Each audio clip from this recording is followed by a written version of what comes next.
Hi everyone, good morning.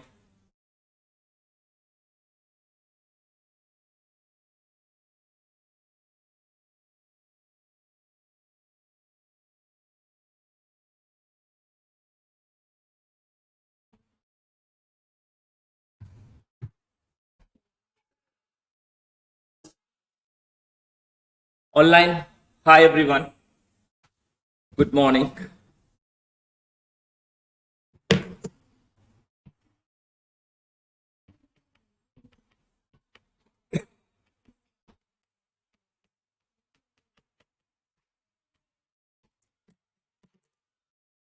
You were not there yesterday's class. You, were you there? Other girl only, no, she was there.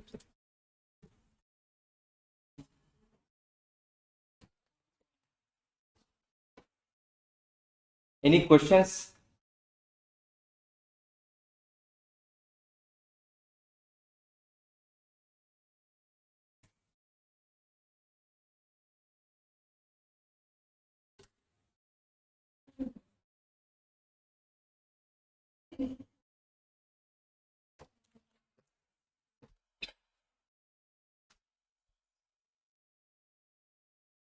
No sound from the online students. Good morning. Am I audible enough?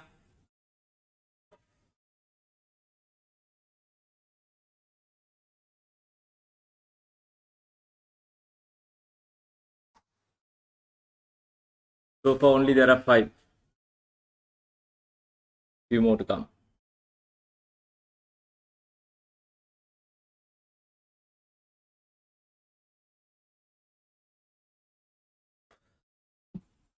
Any questions until others join? Which? I would say the past paper. Wherever you're getting more past papers question, that will be better. In addition to that, try to practice more hub questions as well. Hub question which will help you to answer section A and section B. Right? But I do pick more questions from the past papers. You have seen me. Right? Each and every topic, I try to take the complicated question out of the hall, and I will take that question and discussing in the class. But the questions are anyway unique. It has its own significance. Different cases being given in the different forms. But I would say section C, it's easy for you all to. Yes, Emily, go ahead. No problem. Section C, it's easy for you to collect the marks for something from the writing. But whenever you are writing, you have to be very careful. You know why? Each and every point that should be connected with that particular case. Don't, because if they blindly ask the question, you remember yesterday there was a question we discussed. Yes, Emily, of course. You're not going for the exam this time, no? Would be the next attempt would be on June. Am I correct? It would be most probably, even though if there are any syllabus changes, they won't bring anything as new, right? Sometimes they may remove couple of topics, right? Make sure the theory-based area. You remember we talked about information system (IS). Those are very straightforward questions. There's no chance of giving you what twist it. It's a completely theory, right? Emily, most probably, I guess there's no what changes were in your syllabus, right? So I'm following the syllabus from the what same outline which has been given where in the hub. In addition to that, order got changed. Why? Because if you look at your syllabus, contents, there is no what basic variances. Since the basic variances which you have already discussed what in the previous level. But for you, standard costing, I made it a 2 class. Tomorrow is our syllabus chapter. So today is what you have done where in the knowledge level. But the problem, without having a prior knowledge with regard to the knowledge level of standard costing, you can't do the advanced variances. Today basic variances, tomorrow advanced variances. If I straight away start the advanced variances, most of the students will get struck off what getting the answers. So that's why I thought of starting from the scratch for the standard costing. Also another important area. definitely either the question from what section B or C. No paper will be designed without what this chapter. You come and ask from me right after the exam, sir, we got a paper without what standard costing. No way. No way. Even if you come and tell me, sir, no question from the what limiting factor, no problem. Break even, no problem. But there's no way to what designing the paper what out without what standard costing. Then it's not a management accounting paper. It's a different paper then. According to my experience with them, say RMPR. There should be definitely question from what standard costing, which is what advanced variances we call it as here. Emily, I hope I have answer for your questions.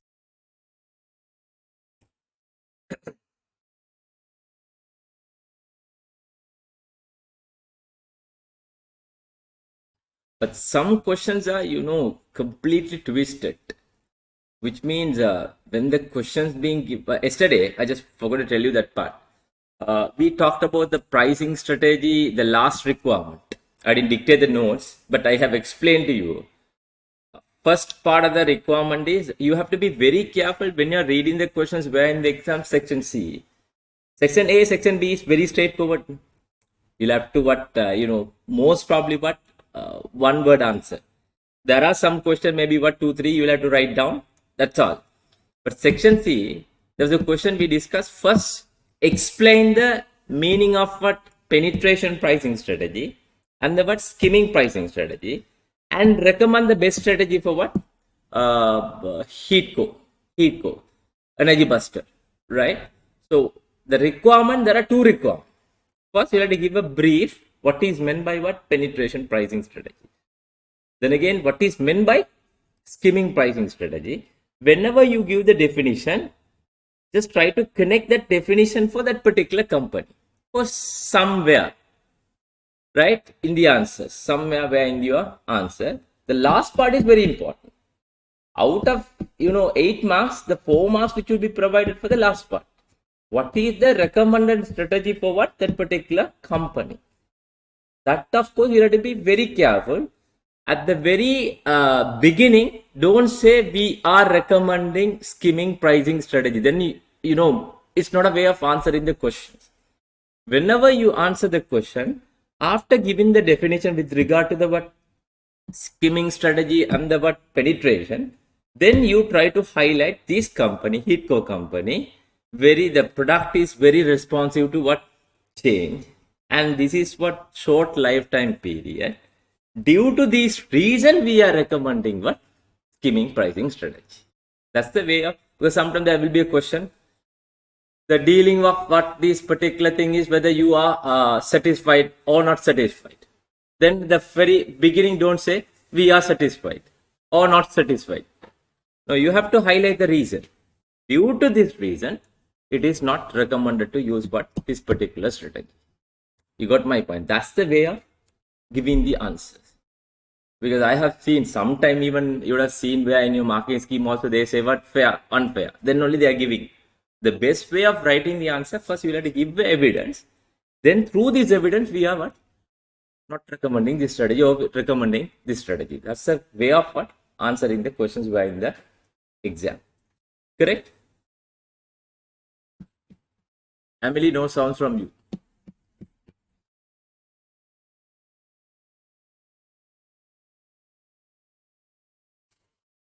But I have, to be honest, I'm telling you, I have changed the order, not the order what they have given where in the hub. Totally, I have changed the order, right? Because, I have started everything from the scratch. Initially, the management told me to go with the same order. Then later, because since you are coming from the different background, some of them are new for the what management accounting. Therefore, I can't go with the same order. Then it will be a problem. That's why I have changed the order. Shall we get started without further delay? The problem is if the students who are unable to understand today's chapter, it will be a problem for them but for tomorrow's one. That's why I'm just waiting to others to join. Right, okay, let's get started without further delay. I'll have to finish it off everything. Anything you want to ask? No, nothing. Standard costing. excuse me, listen very carefully. First, I'm going to explain to you what is meant by standard costing. Standard costing is a predetermined estimations. It's a what? Predetermined estimation. You will estimate your cost or revenue at the beginning. You will estimate your cost or revenue at the beginning. At the end of the period, you will compare with what? Actual results. If there are any differences, which is called as what? Variances. There are two types of variances which would be reported. One is adverse, another one is what? Favorable. Right? Standard costing means it's a predetermined estimations.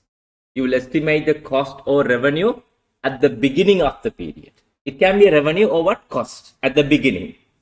At the end of the period, you will compare with what? Your actual results. Then you would see the difference. But that difference, we call it as what? Variances in terms of what? Management accounting. There are two types of variances. One is what? Adverse. Another one is what? Favorable. Just have a look. I will come up with a very lamest example. Then it's easy for you to understand, right? Let's talk about first. How many of them have done the standard costing before? Please tell me from the physical class here. Have you done standard costing before? What about you?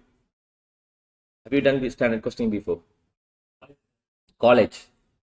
Yeah. 23. Right. Okay.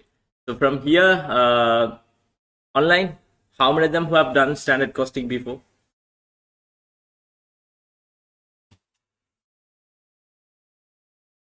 Sanjana, have you done before? Malavika, Navya, Nisho Joel, Priyanka, Emily.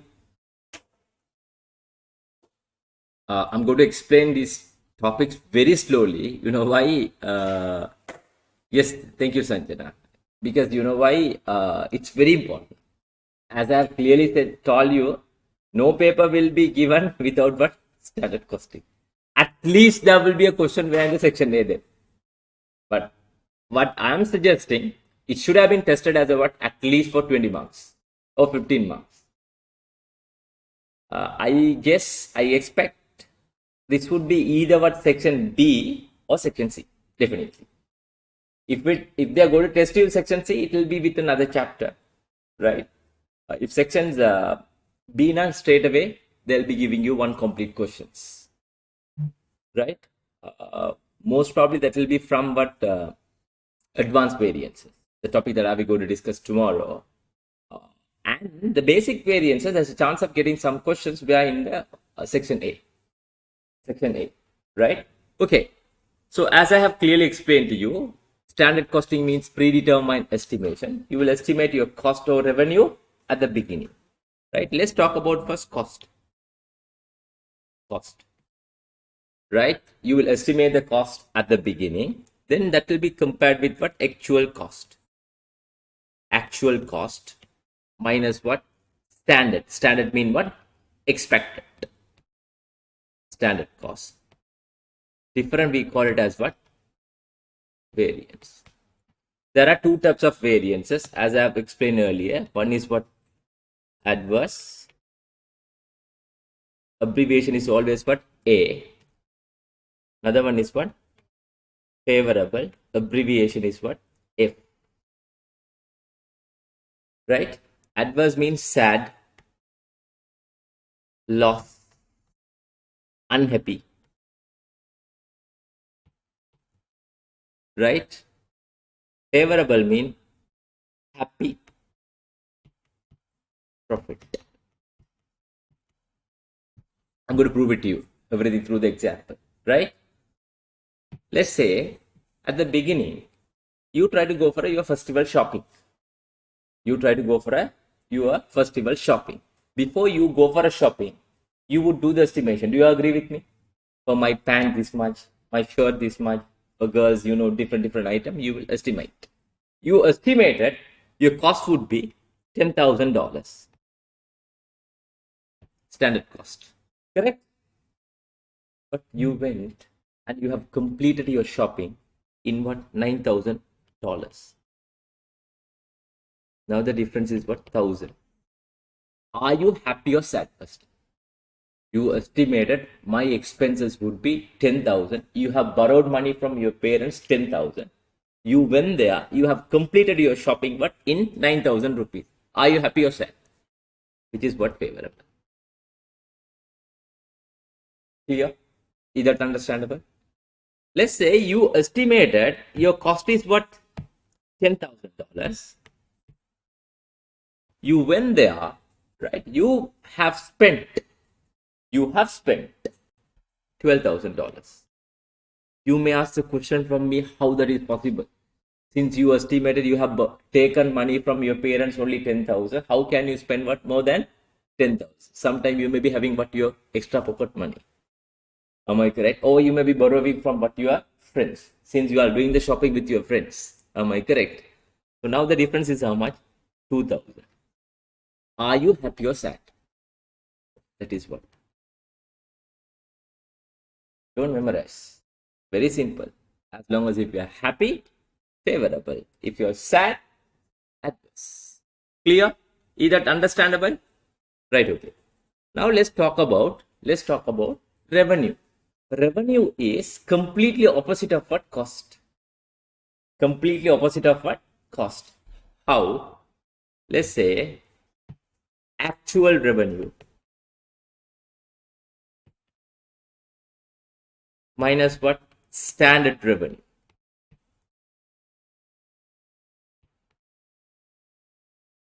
Equals once again variance.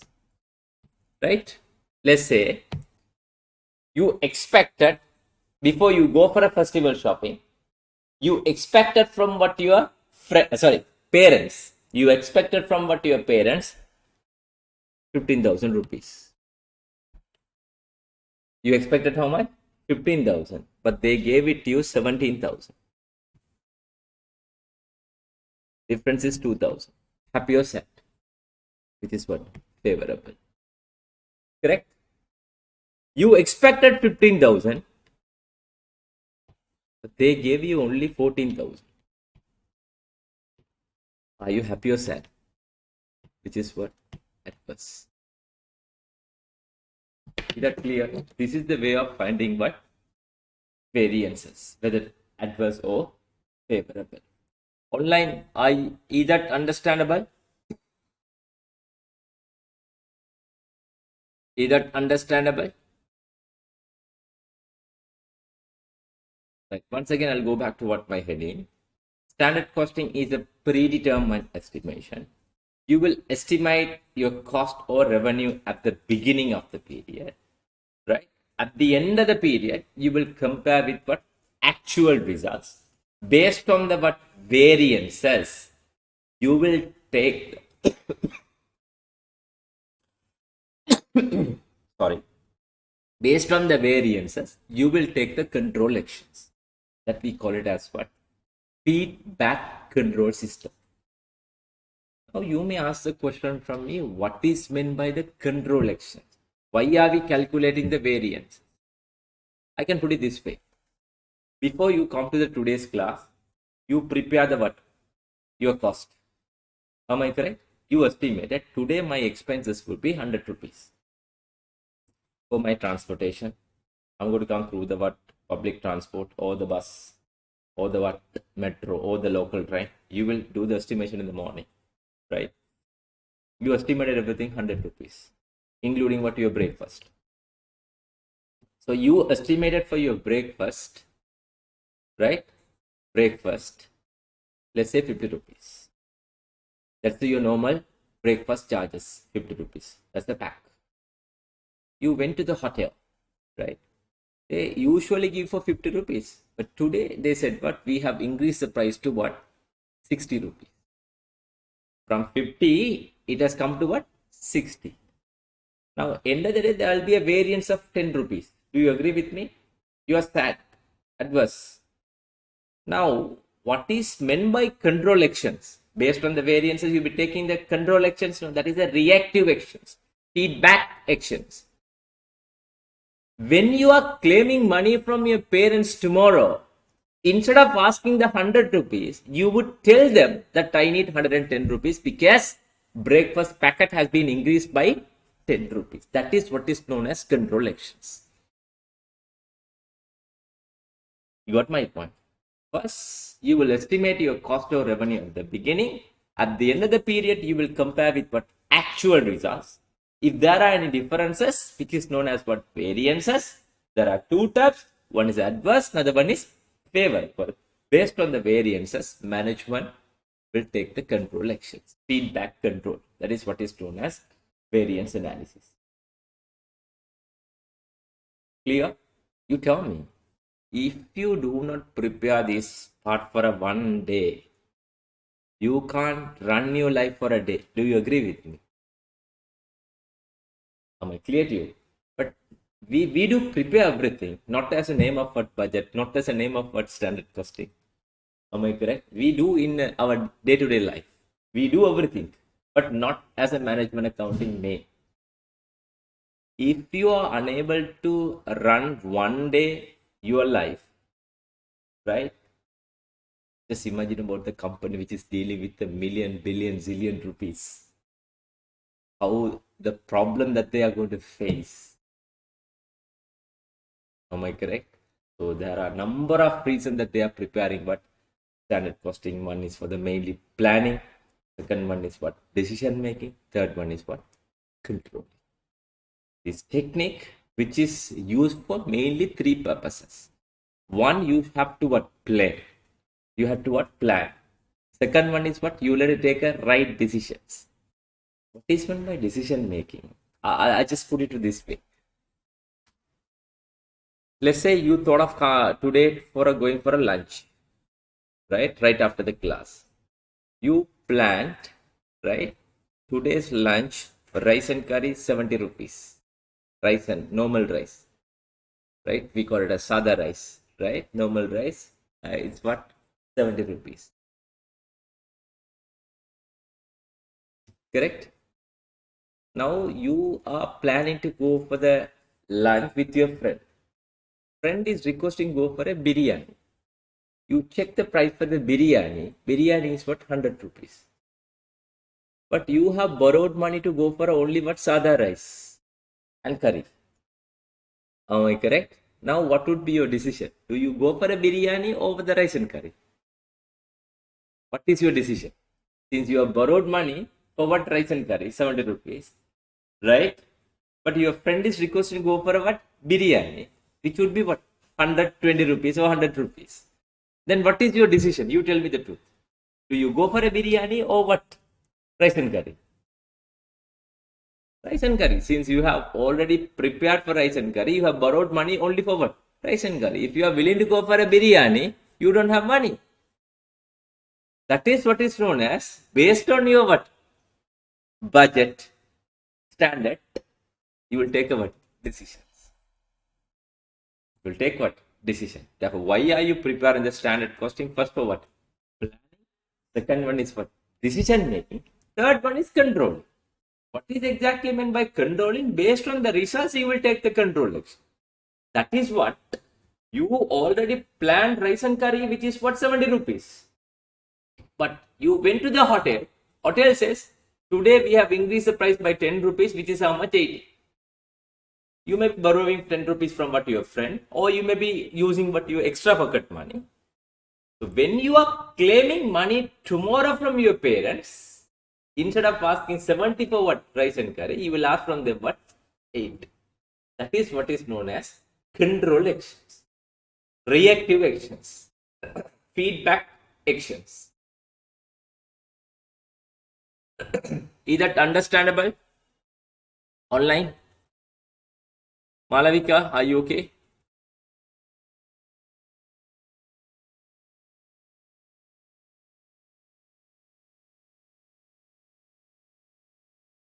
Nisho, Joel, Priyanka,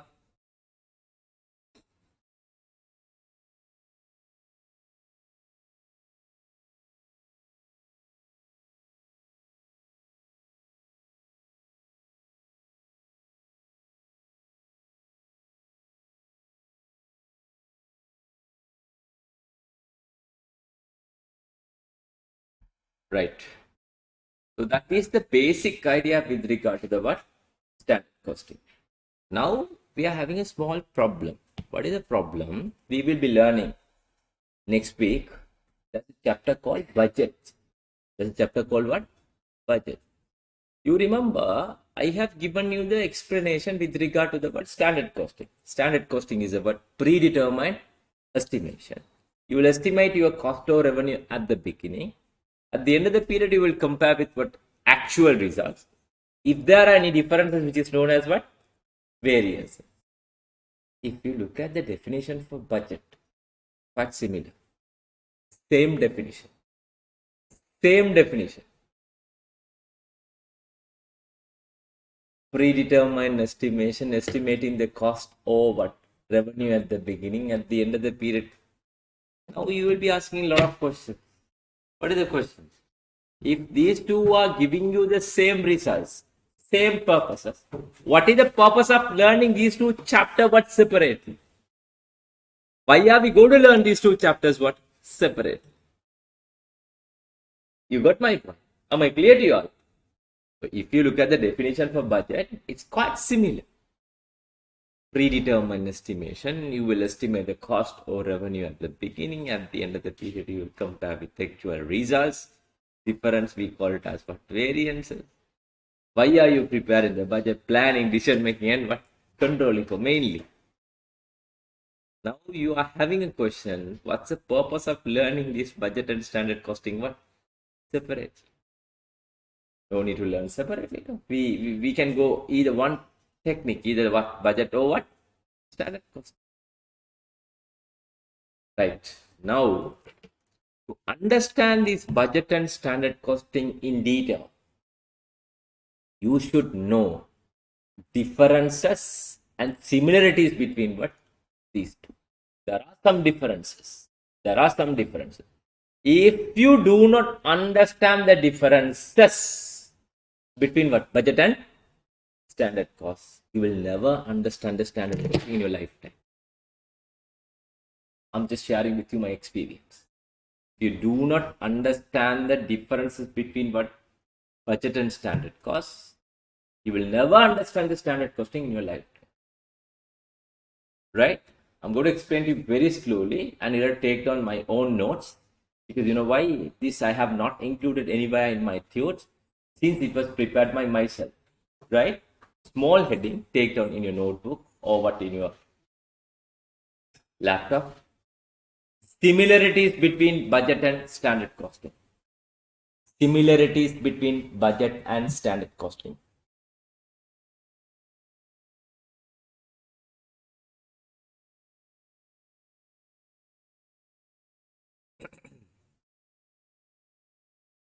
Similarities between budget and standard costing.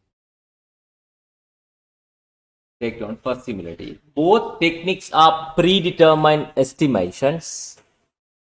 Both techniques are predetermined estimations.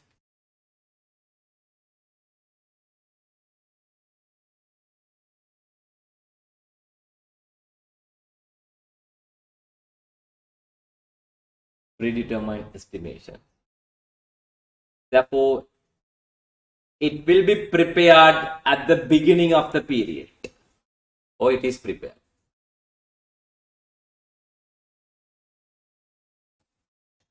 At the beginning of the period.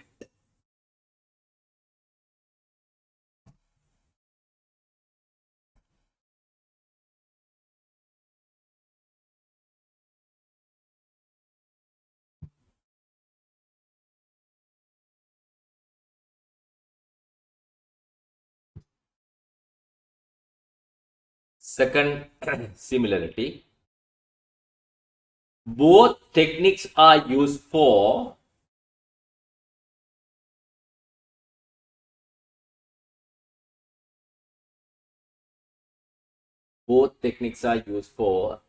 planning and controlling purposes.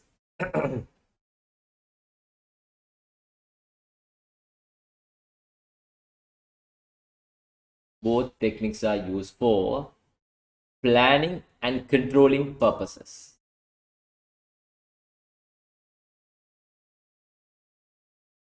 right? Small heading, differences.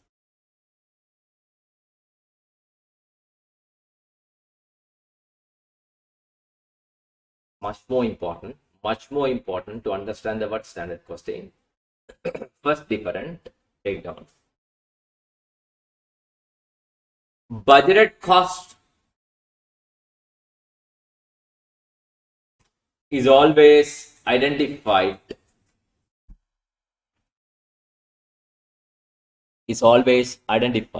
in total. Budgeted cost is always identified in total. Please underline the word total.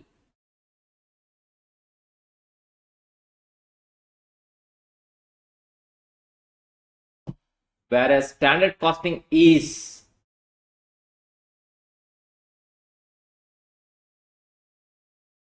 always phrased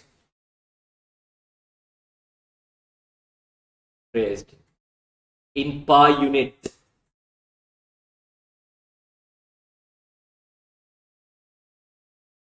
In per unit. Please underline the word per unit. Excuse me. Just have a look. At the beginning, if you do any prediction in total, which is called as what? Budget. Or any prediction, if you would have done what? Per unit, it is what? Standard. Just have a look. At the beginning, you estimated $50,000 estimated cost. I have not used the word of what? Budget or standard. Estimated. Right? How much? $50,000 for 1,000 units.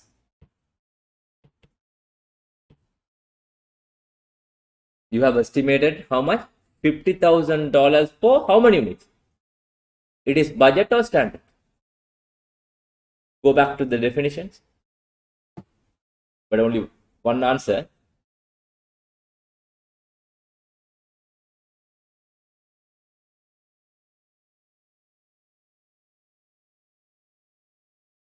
What is that? Budget or standard costing? Look at the definition, what I have given the difference. Budget. Why? In total. I have given what? In total. Therefore, this is what? Budgeted output.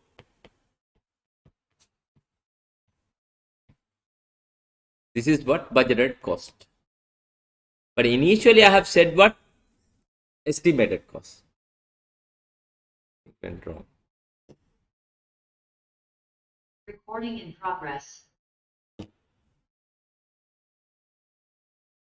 Am I audible?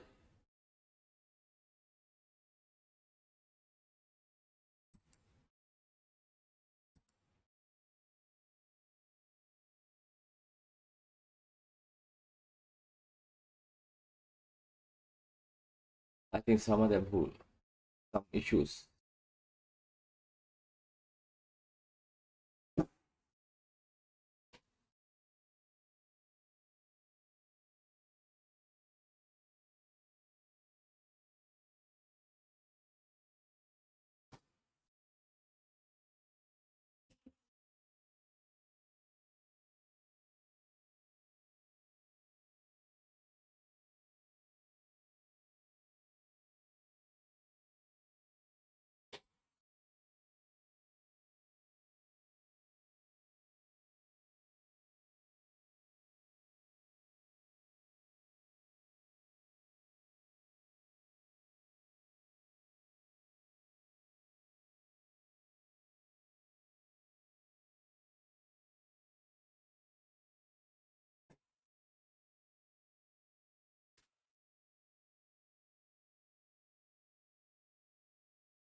Just check with others whether they are able to see me, online students.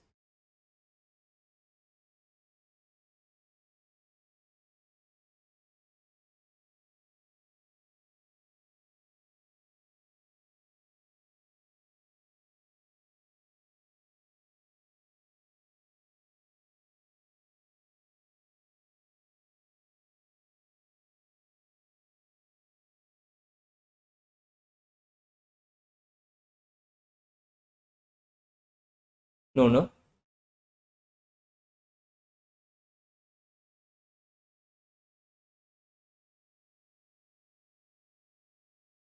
They're joining through Zoho or Zoom?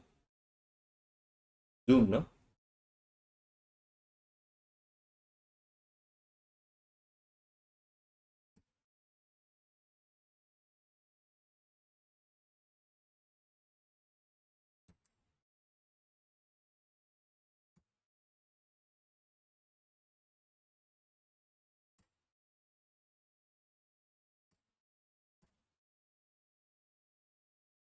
Am I audible enough online?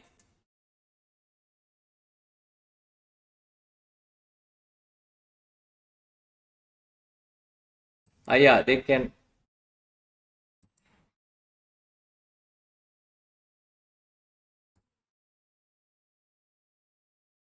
Right, okay.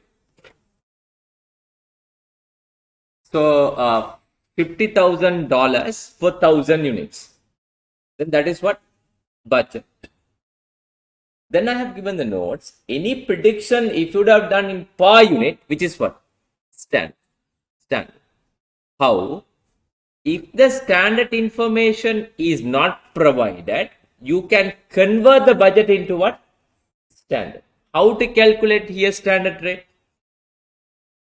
Standard cost equal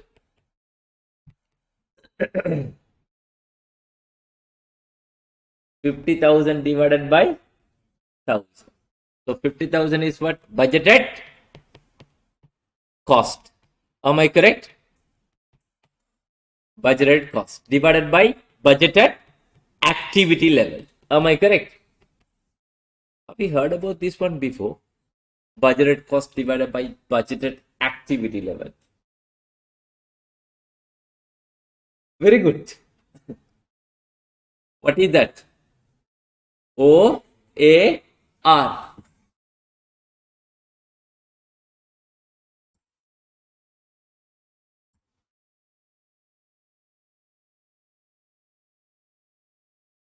don't know whether they can see me or they can access my voices.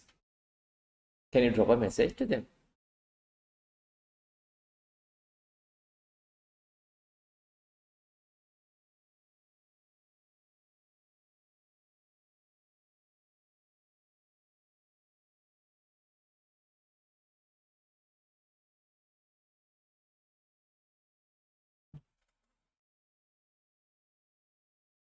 Can. Okay. Budgeted activity level. So this standard cost is same as what? OAR for overhead. Which is how much? $50,000 divided by 1,000 units. That is how much? $50 per $50 per unit, which is known as what?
Thank you.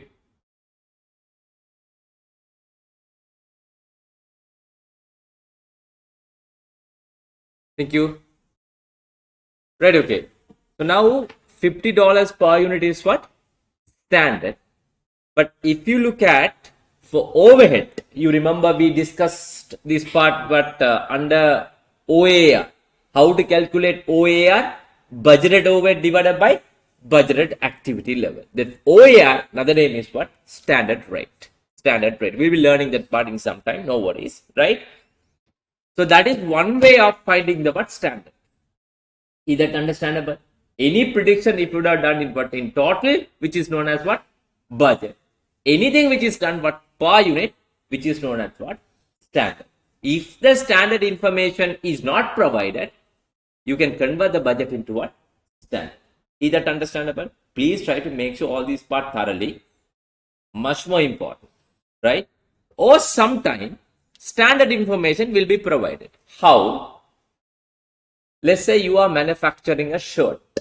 You are manufacturing a shirt. When you are manufacturing a shirt, before you get started with your production, you will do the estimation. You estimated to make a shirt, you need 2-meter fabric. 2-meter fabric. Every 1-meter fabric is $25 per meter, not per unit, per meter. Then per shirt cost is how much? Material, $50. This is also what? Standard. Are you clear what I said? Either that information will be provided, what standard information, per unit information will be provided, or you'll have to convert the budget into what? Standard. How? Sometime what? To make sure you need 3 hours.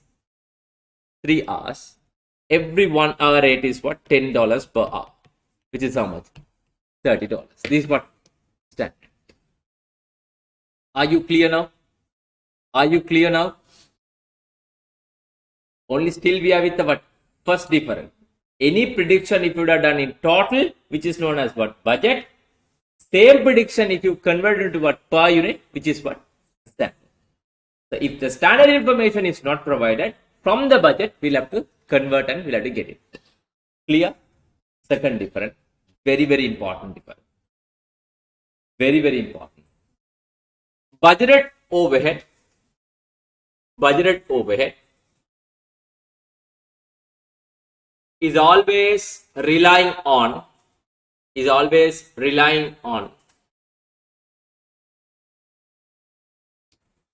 budgeted activity level. Budgeted overhead is always relying on budgeted activity level,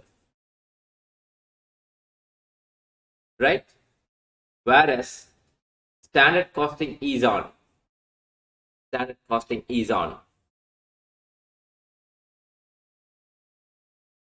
actual productions or actual output. Standard costing is on actual production or actual output.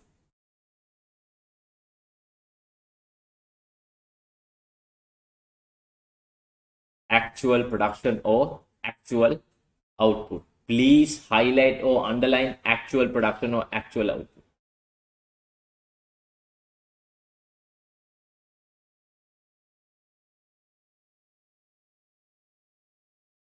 Excuse me. If you look at this example, what I have given to you all,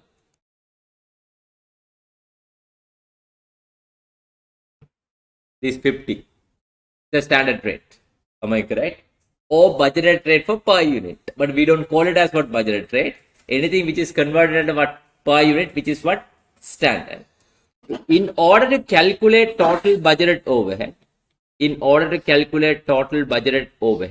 or budgeted cost, standard rate, that is what? This 50.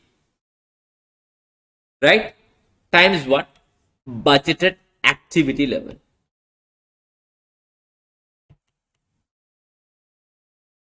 Budgeted activity level, which means $50 per unit. Activity level is how much? 1000 units. Therefore, total budgeted overhead is how much? 50,000. Is that clear? That is what I have given. Budgeted overhead is relying on what? budgeted activity level. Whereas standard cost, listen very carefully, standard cost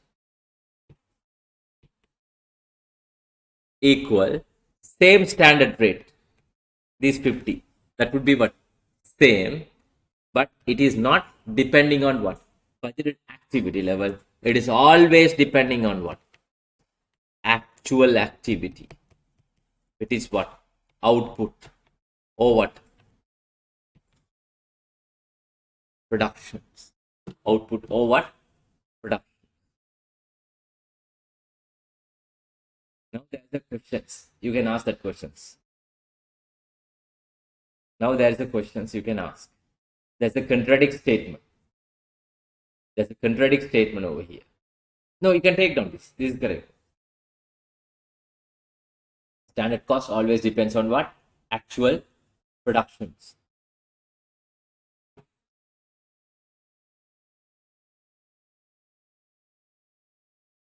Name? You do join generally for online, no?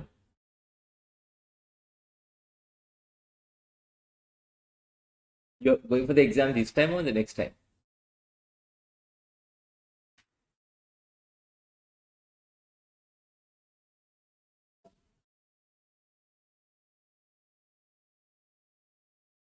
What is the contradict statement now? The way of calculating standard cost equals standard rate times what? Actual activity, which is what? Actual production or output. Since I have given the notes, standard cost always depends on what? Actual production. Let me know the contradict statement what I have given the notes from the notes.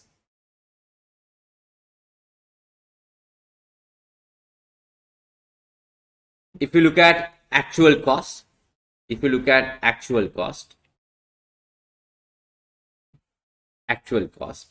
actual rate, am I correct?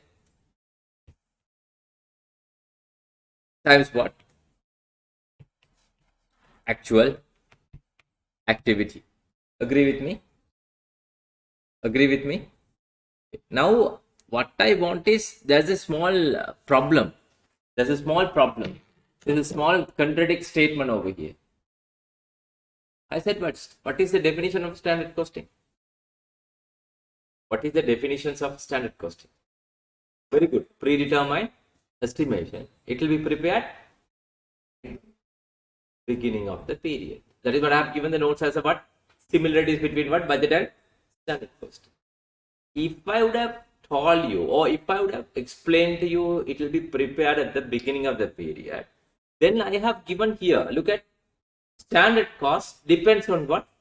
Actual production. How can we get to know the actual production at the beginning? We will get to know the actual production only when? Beginning or at the end? At the end. So then there will be a problem. I hope you understood my questions. I have given the definition with regard to the word standard costing. It is a predetermined estimation. Therefore, it should be prepared at the beginning of the period. Then I have given another note saying what? Standard cost is always relying upon what? Actual production. So when you are preparing the standard cost at the beginning, how do you know the actual production? Make sure to sort out that problem only I have given another note to you all.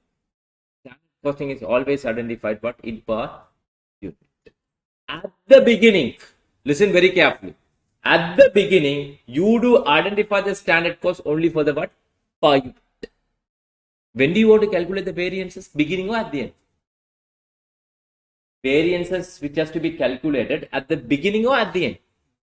As soon as you get the what? Actual, you will be finding the what? Variance. When you are calculating variances at the end, you will calculate the what? Total standard cost. As soon as you get the what? Actual, right? Then you would calculate the what? Total standard cost. That will be compared with what? Actual, and you would see the what? Total variances. Again, summary. Just have a look. I'm not making you all to what confused, right? I'm just giving the whole explanation. Because to be, perfect with regard to the word standard costing.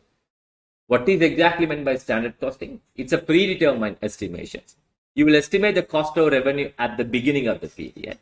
At the end of the period, you will compare with what actual results.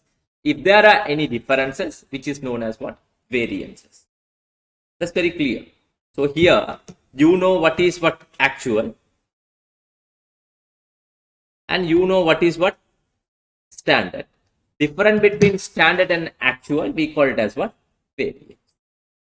It can be either what? Adverse or favorable. Clear? Then I said what? Similarities between budget and standard costing. Both are predetermined estimation. Therefore, it is prepared what? At the beginning of the period. Then the differences we went through. Budget is always identified what? In total, whereas standard costing is what? In per. Sometimes standard information will be provided. That's very straightforward. To make a shirt, you need 2 meter fabric. Every 1 meter fabric is how much?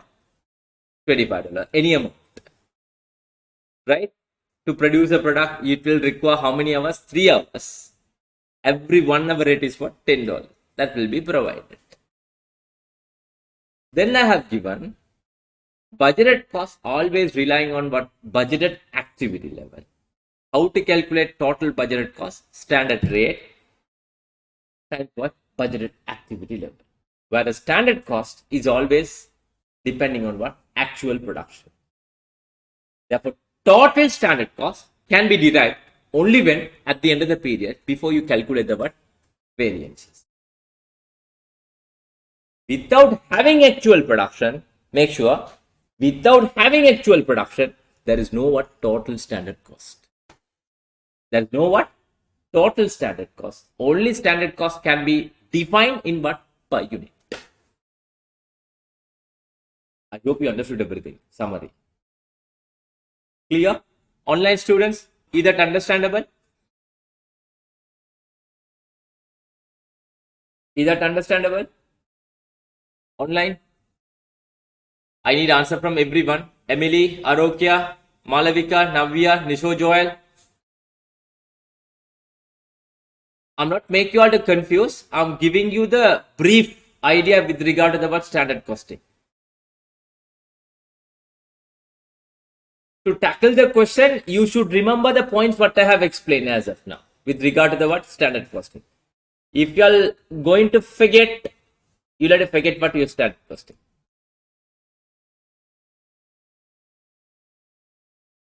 Navya,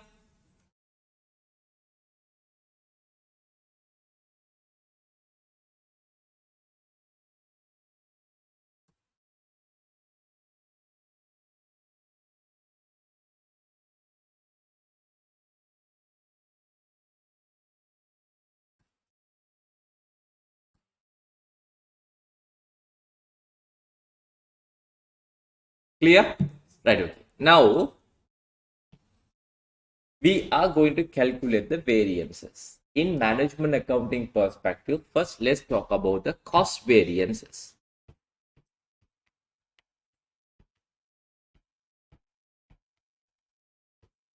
Cost variances. Under cost management accounting, we do classify the cost into 4 groups.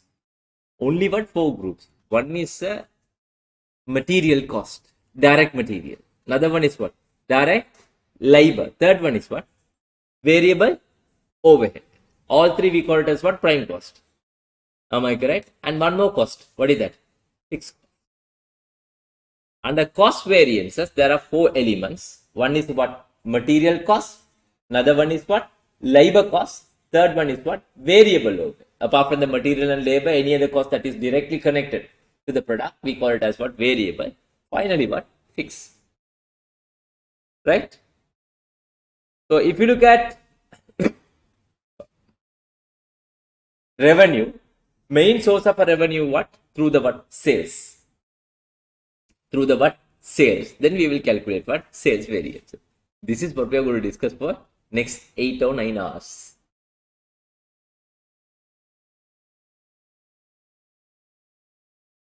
Right. Let's talk about the cost variances. Under cost variances, small heading, direct material.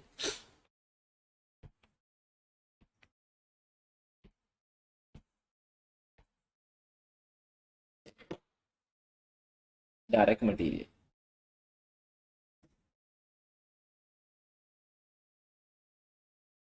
Excuse me. To calculate the variances, there are two methods.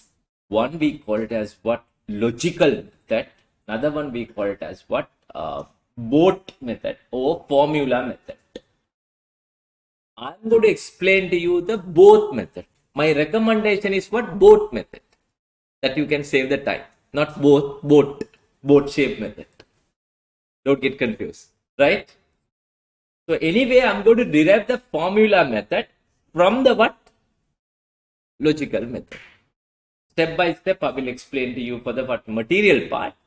For all the other costs, I will try to explain you the only the what formula. But you will have to remember the formula where in the exam. Then only you would be able to get what answer. The formula shall not be provided because the formula being derived from the what definitions, theories. Therefore, this any formula where in the management accounting shall not be provided where in the exam. Clear? Right. So now we are going to talk about direct material. Very slowly, I'm going to explain to you. Listen very carefully. If you have any doubts, please stop the class and ask the question. Right? Okay. Take down small example under direct material. Company produces and sells single product.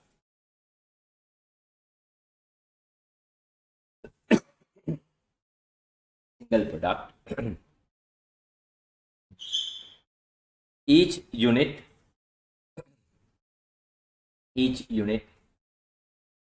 is expected to use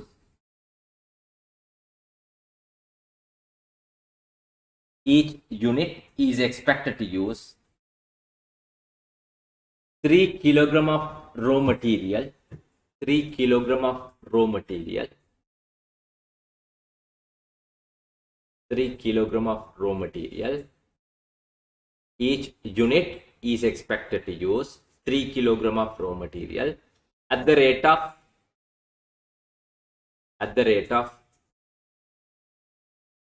$5 per kilogram. $5 per kilogram. Correct?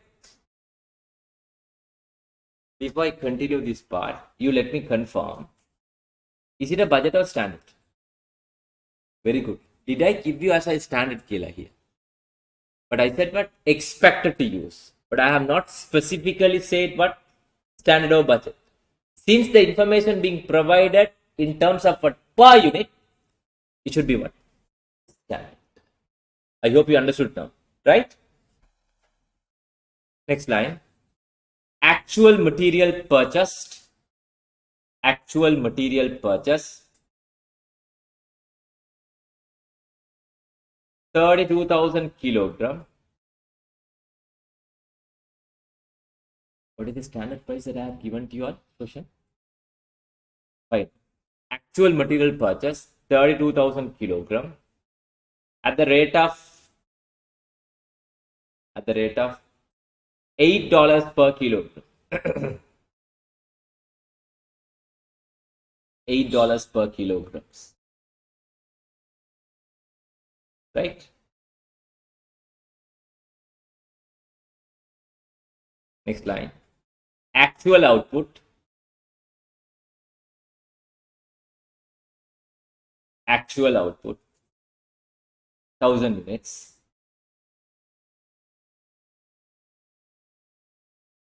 Budgeted output.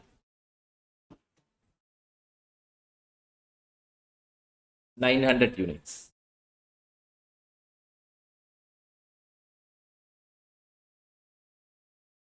Calculate material variances.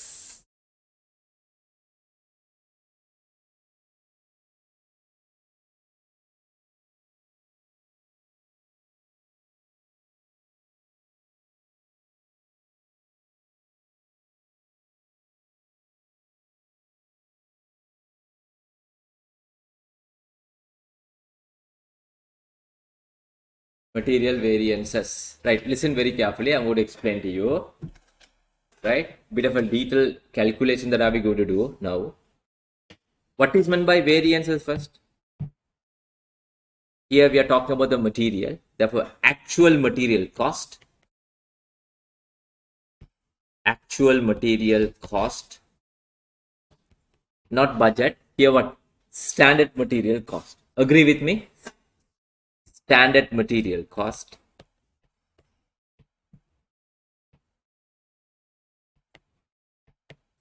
equals to variance. Agree with me? Equals to what? Variance. Now let me know what is the actual material cost. No, actual material cost to produce a product. What is your total cost? Actual material cost. How many kilogram you purchase? 32,000 kilogram you purchase. Excuse me. Do you purchase the material in terms of what output? Do you purchase the material in terms of output? You tell me the truth. No. You will purchase the material in terms of what? Meter, liter, kilogram, am I correct? Yard, etc. So to produce a product, first you'll have to purchase the material. That is your material cost. Can you say material cost is 8,000 times what? Sorry, 1,000 times what? 8. Is it correct? You can't say, because you know why? 1,000 is what in terms of units. Do you purchase in terms of what units the material? But sometimes it is there, but very rarely that will happen. Do you agree with me? I'm talking about the reality. I'm not talking about the management accounting. I'm talking the your practical what? Day-to-day transactions. So you tell me what is the material cost now? 32,000 kilogram you purchase. Every 1 kilo, your cost is how much? 8. The total material cost would be 32,000 kilograms.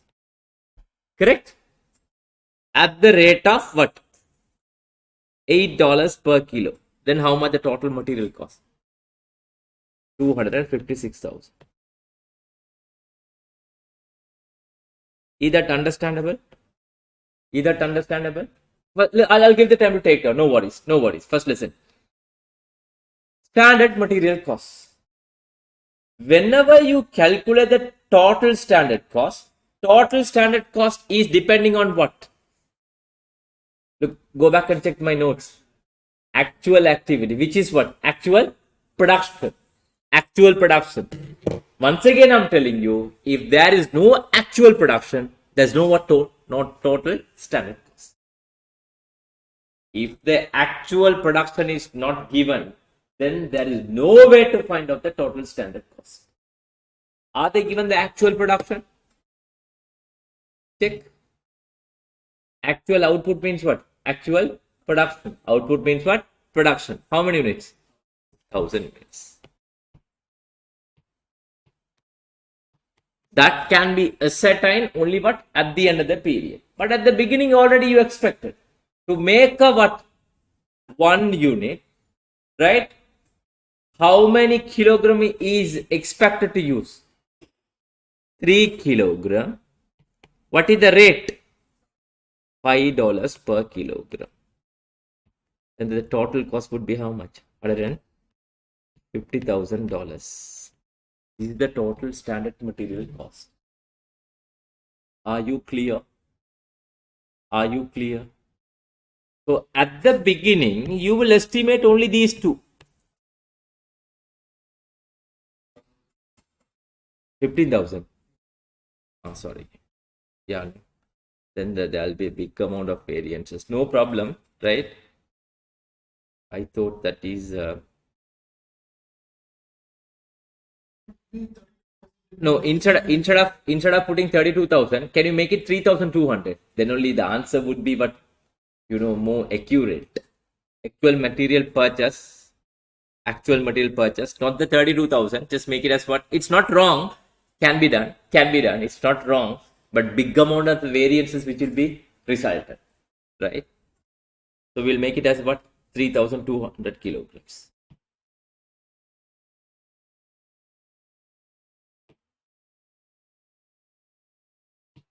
3,200 kilograms. Then what is the total cost? All right, $25,600. So here 15,000. Now the variance is how much? 10,600. Are you happy or sad? Happy or sad? Sad. You know why? You estimated my expenses would be 15,000 to make 1,000 units. To make 1,000 units, you estimated your expenses would be how much? 15,000. To make 1,000 units, end of the day, you purchase how much? 25,600. More than what you have estimated. Therefore, adverse. Why? Excuse me. Listen very carefully here. You at the beginning you estimated only each unit will require 3 kilograms at the rate of how much? Every 1 kilo 5.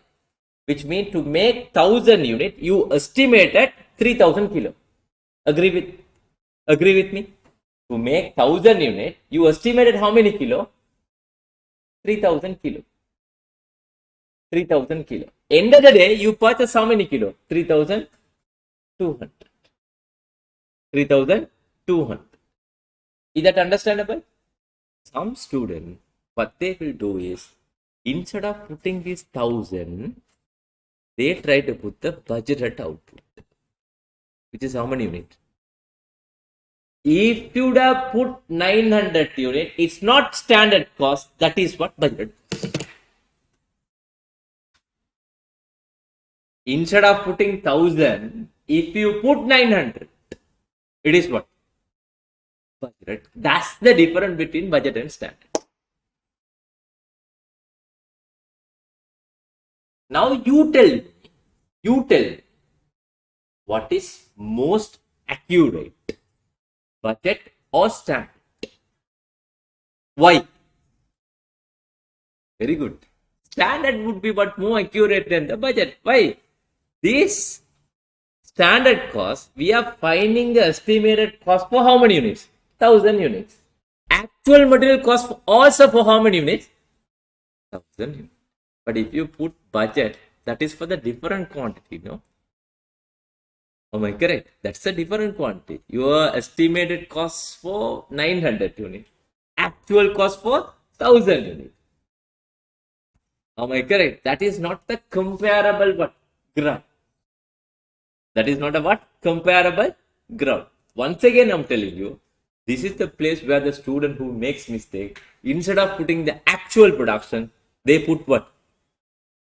But then you are wrong. Fundamental mistakes. The examiner will not read the rest of the part where I nuance. Which means that is because you don't know the difference between what? Budget and standard. If the person who does not know the difference between budget and standard, no point of reading any part of what you answer there in your paper. That's the fundamental. That's the fundamental. When I'm marking even for the what university's what final paper, if the student who put budgeted output instead of what actual production for standard course, I won't read any part of the what answers from that paper. Which means what he does not know the basics. He does not know the basic. But that is the basic. You should know the difference between what? Budget and standard. Whenever you calculate the standard cost, total standard cost, there should be what? Actual production. So don't make this mistake by just putting what? This budgeted. I hope now you understood everything. Are you all clear? Online?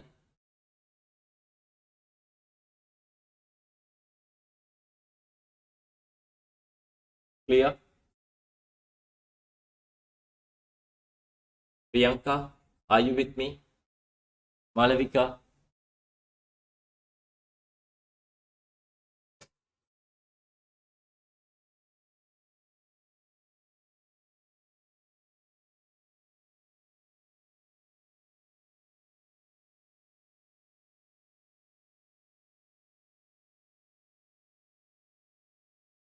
First part will take time. Later we can accelerate.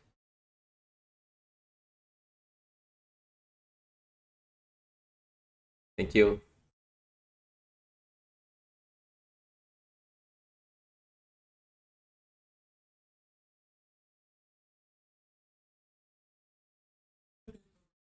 Sorry?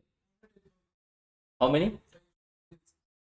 That's why I told you until tomorrow 12:30 we'll be discussing the variances. There are a number of types of variants. I just read out, just have a look, just to know the name of the variances. Under material price usage. Then again, material we'll be talking about with the stock valuation. Right? Second, labor, rate efficiency. Then again, we'll talk about rate efficiency with the idle touch. Third, variable overhead expenditure efficiency. Fourth, fixed overhead variances, fixed overhead expenditure and volume. The volume variances can be further categorized into two types, capacity and efficiency. Then again, sales variance, sales price, sales volume. Sales volume variances in two ways. One is based on the marginal costing system, another one is absorption costing system. That is the basic variance. Then tomorrow we talk about what advanced variances.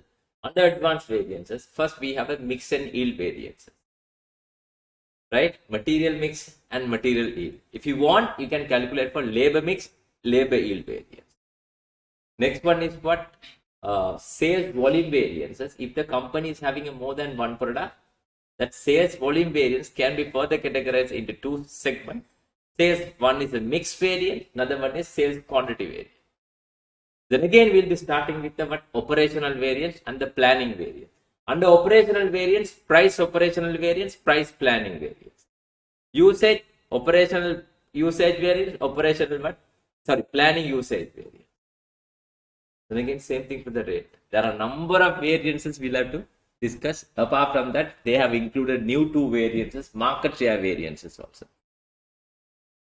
Those are what new things, right? For that also to be discussed because there are a couple of past papers questions on that. These are the number of variances that we'll have to discuss. That's the reason I told you no paper will be decided without standard costing. Standard costing, which would give you at least 15 marks where in your exam. At least 15 marks. 10 to 15 marks you can expect. But as long as you understood, it's very easy. How I am doing, since I understood each and every part of what this standard costing part. That's the reason I'm just breaking each and every element and explaining to you. If somebody asking from you, you can give a crystal clear explanation. You don't tell them, don't know. The reason why they have applied with the actual production. You can prove it to them, everything with evidence, right? Okay, come back to the point. So we have started material. Under material, why you have got these variances? You tell me. Why you got this 10,600 as different? Where you went wrong? Which part that you went wrong? That's the reason you got the variances, no? Where you made mistakes? Come on, getting late. Where you went, because finally you got the different variances. Why you got the variance? Because no, that's okay. Practically, I'm asking from you, why you got that different? Why? That's correct. Very good. One is our material usage. Do you agree with me? We expected only 3,000 kilogram. To make 1,000 unit, we expected 3,000 kilogram. Yes, that's correct, Priyanka. One reason we expected 3,000 kilogram to make 1,000 unit. End of the day, to make 1,000 unit, we purchase how many kilo? 3,200 kilogram. What is the second reason? Very good, Srivatsa. Very good. Another reason is what? We went wrong where in our price estimation.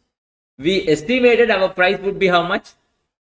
$5. End of the day, what is our price? We pay to the supplier. $8. Now we are going to investigate what is the variance due to what? Price. What is the variance due to what? Our material usage. For that we call it as what? Price variance and the what? Usage variance. Let's discuss step by step. Just have a look. First one is what? Price.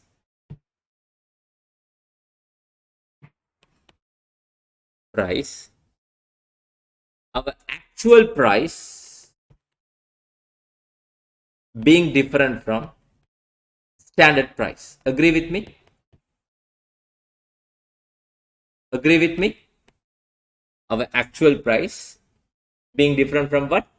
Standard price. So I can put the abbreviation AP, right? Minus what? SP. What is my actual price? Actual price $8 for every 1 kilo. Am I correct? What is my estimated price? Standard price $5. Then what is the difference? $3. Are you happy or sad? Sad. Every 1 kilo you are regretting $3. Agree with me? Every 1 kilo you are regretting how many dollars? $3. Therefore, this is what adverse. But how many kilo you purchase? 3,200. In order to calculate the total variance times what? Actual quantity.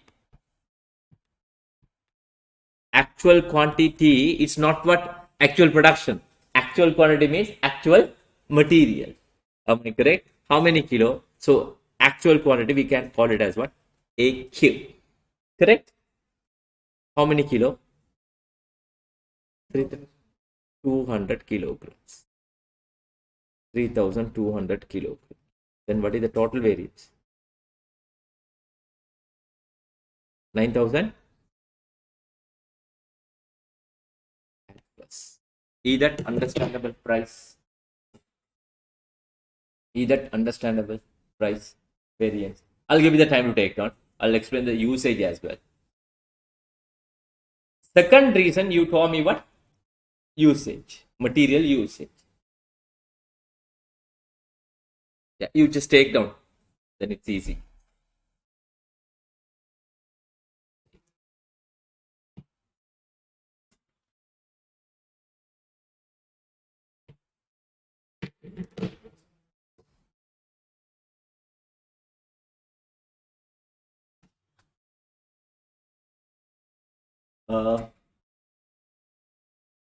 No, it should be yeah, 200, correct.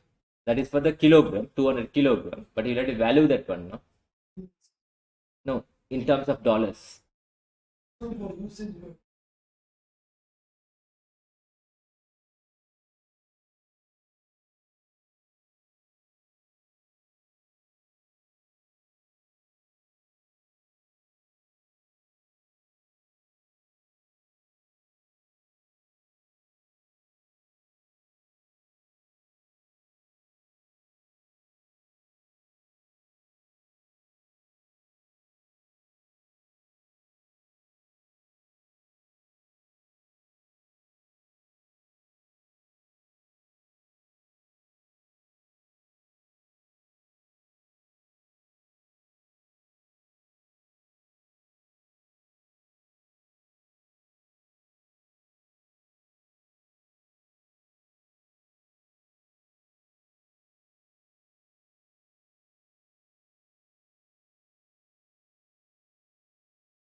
Are you all done?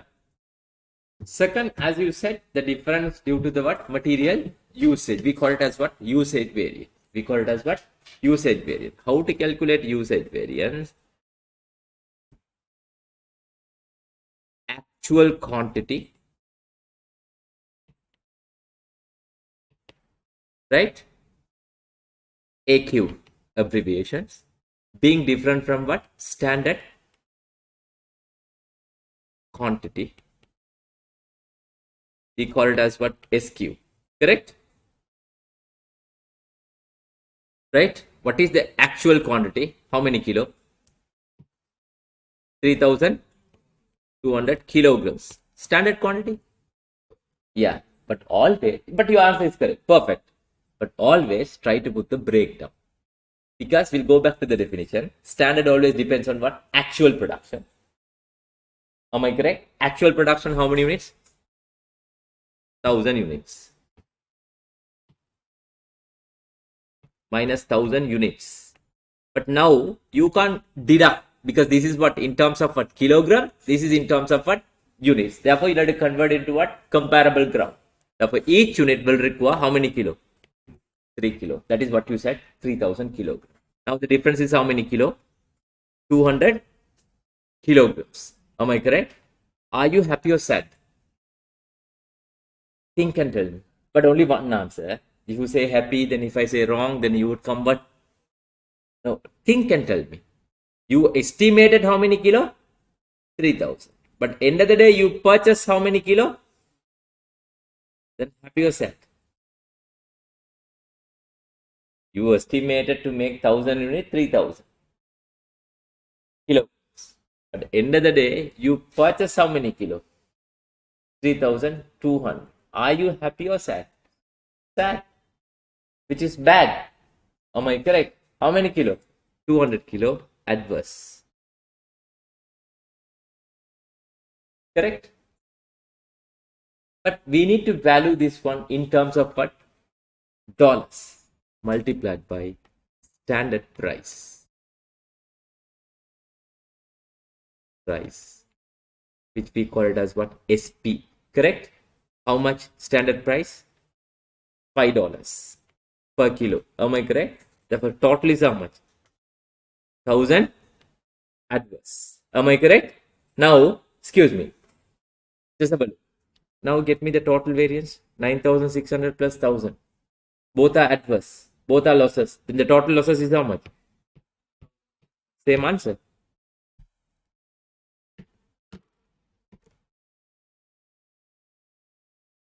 This is the breakdown of what? Our total variances. From the 10,600 adverse, it's not always to be what adverse or always to be what favorable. One sometime adverse, another one would be favorable. Vice versa. Anything can happen. Right? This we call it as what? Logical method. Quickly take down. I'm going to explain the boat method. Formula method. It's very easy.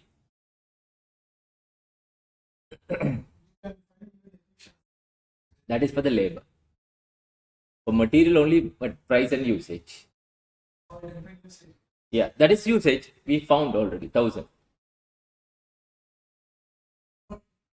We can also find for the material we have purchased,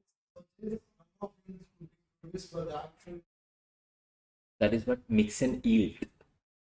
That also happen only when if the company is having what more than one type of a raw material.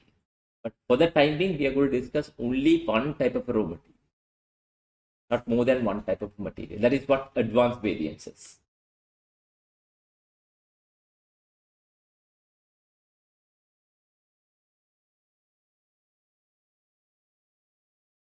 Basic variances 1.5 hours we are discussing. That is also not only one cost variance we have completed.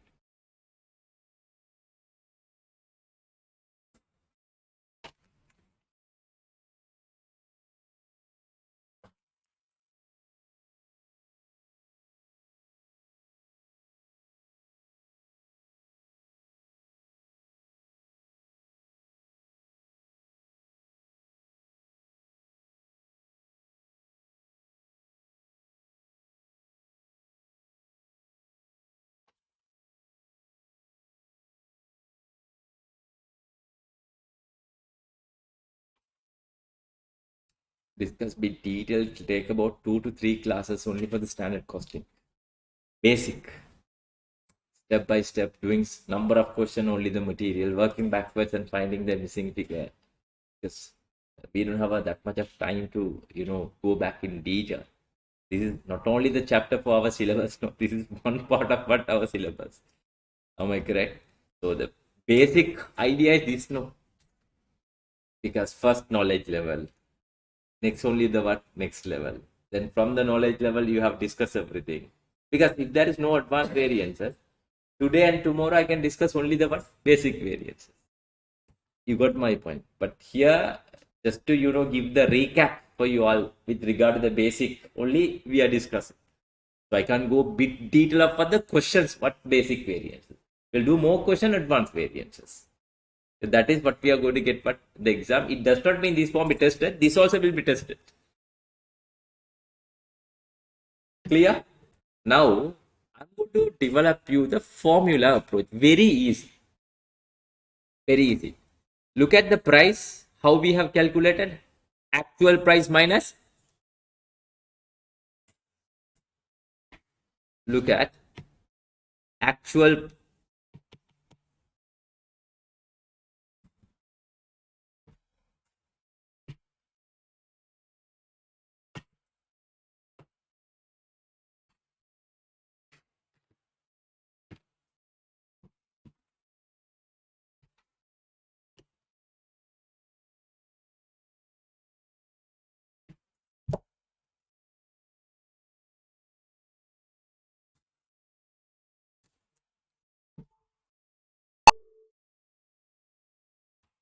right. If you look at price, how I have calculated, look at the formula AP minus SP. Actual price minus what? Standard price times what? Actual quantity. Do you all agree with me? If you look at usage, actual quantity minus what? Standard quantity times what? Standard price. Correct? Now, I'm going to develop a formula. AQ times AP. AP minus SQ times AQ means you have done this part. X plus Y times Z. Right? X times what? Z. Y times what? Z. Am I correct? The basic. Same thing. AQ times what? AP. Either way it can be written, but we'll try to go with the one way. Then only I can get the formula. AQ times what? AP. Here what? AQ times SP. These two we call it as what? Price. Correct? Now you say AQ times SP. Do you all agree with me? AQ times SP. Last one is what? SQ times SP. These two we call it as what? Usage. Correct? But look at these two are common, no, for both. If this is 10,000, this is also what? 10,000. Do you all agree with me? Same, no? Therefore, the final formula would be AQ times AP, right? AQ times what? SP. Final one is what? SQ times SP. These two we call it as what? Price variance. These two we call it as what? Usage variance. Now I'm going to apply the questions behind this formula now. Right? So what is the actual quantity? How many kilograms? 3,200 kilo. What is the actual price?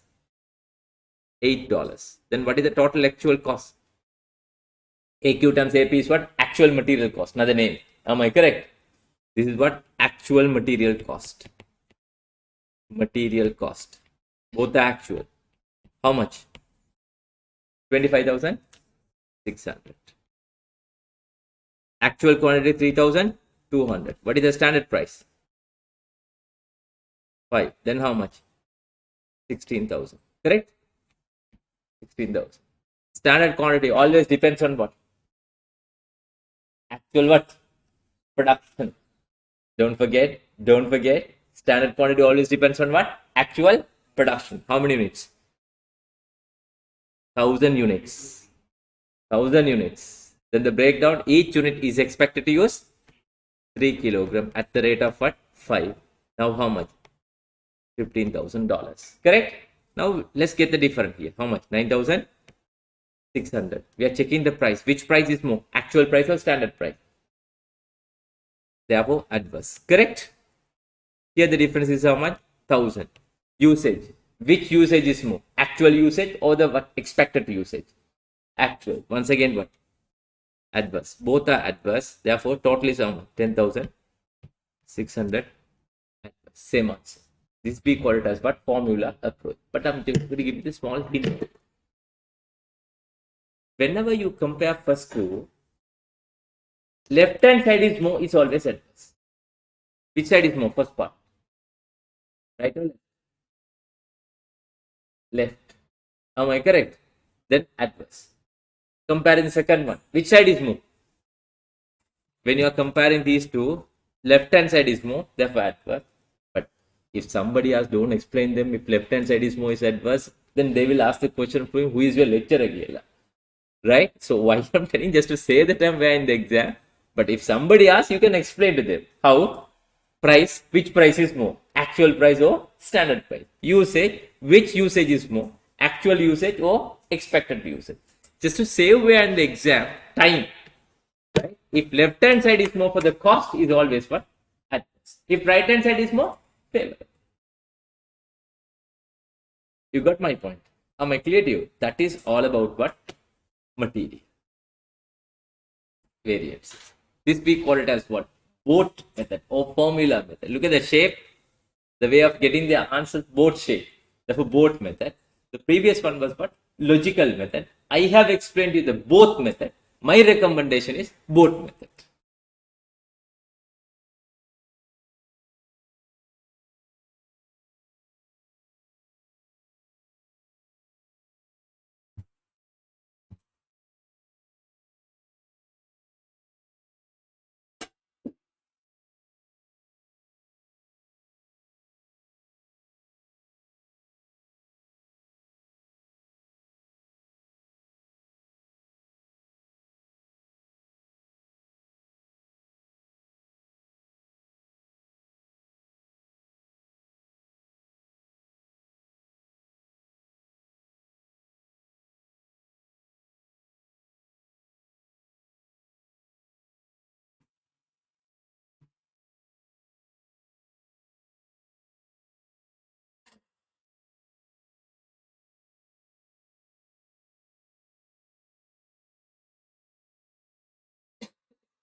Is that clear? Right. Now we are going to deal with a bit of a problem with this material price and usage. How? Just have a look. Sometimes we may be dealing with the stock. Small heading. I'll give you the formula. The time does not permit us to discuss the question on that. But if you really want, I can discuss the question. That's not a problem. Material with stock.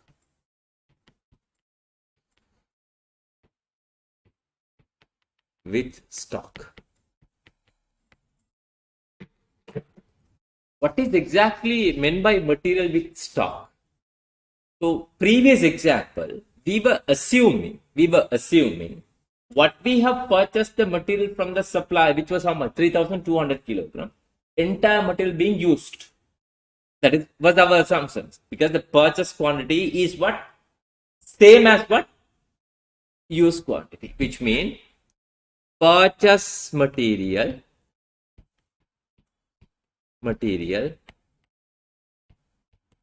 equals to what? Used material, right? Or issued material. Then there is no stock. Agree with me? No stock. Correct? Now sometime the purchase material is different from what? Used. Purchase is not equal to what? Use. Sometime it will be more than that, or it will be what? Less than that. Then you will be getting the what? Stock. You may ask the question from me, how can we use more than what we have purchased? I said, but both no. It can be what? More than that or less than that. If you are having opening stock. If you are having opening stock, then the what? Use quantity sometime what? Will be more than what? Purchase quantity. It depends on the questions. Am I correct? Is that understandable? Is that understandable? Therefore, sometime we will be dealing with the stock. Agree with me? We will be dealing with the what? Stock. The purchase quantity is different from what? Use quantity. My first questions. Price variance, there is no problem. Why? The price variance always should have been applied with the purchase quantity. Agree with me? How to calculate the usage variance? Can I use the purchase quantity or use quantity?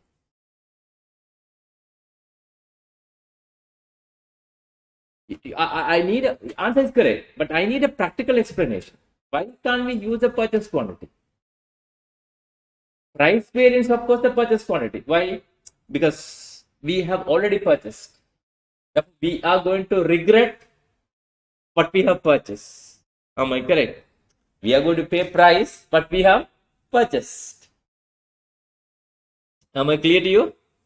But my question for the usage variance.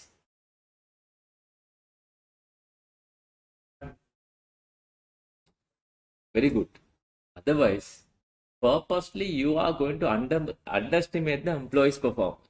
You think what? If the purchase is sometimes it's what more than the used, no? Then if you are going to apply the used quantity, you will underestimate the employee's what performance. That's very unfair. Therefore, usage variance always you should come up with the what? Use quantity. Am I correct? If that is the case, if you are dealing with the stock, right? Yeah, the Srivatta says sometimes getting stuck. Audios. Just get me a minute, Srivatsa.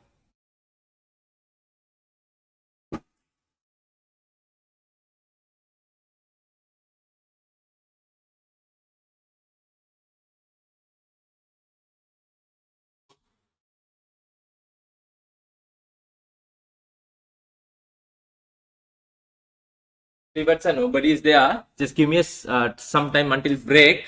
We'll sort out this issue. Sometimes the videos are getting stuck, right? Okay. Now, when you are dealing with our stock, our purchase quantity is different from what? Use quantity. Therefore, price variance. I can give a breakdown or I can give you the full set of formula if you want, right? You want to calculate the price variance, actual price minus what?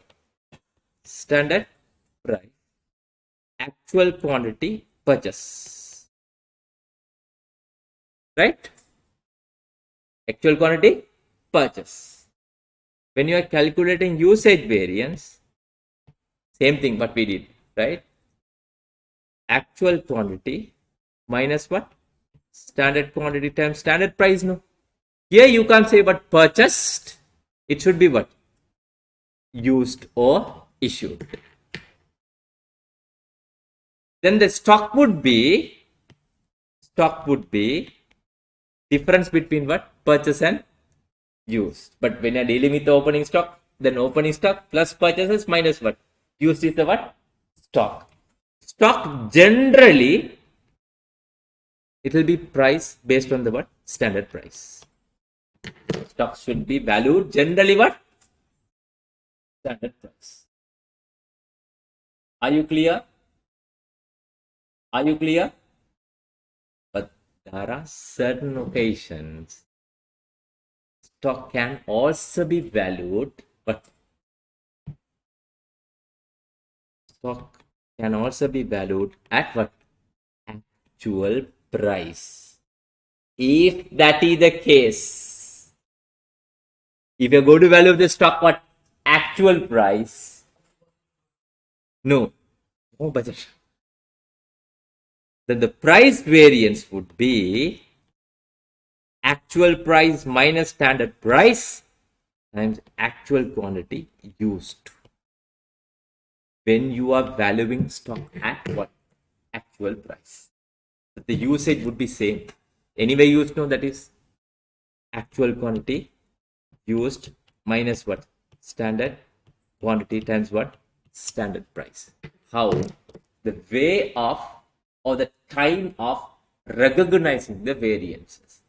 If you are recognizing the variances at the point of purchase of the material, at the point of purchase the material, then stock should be valued at what? Standard price. Please make a note on that. If the company is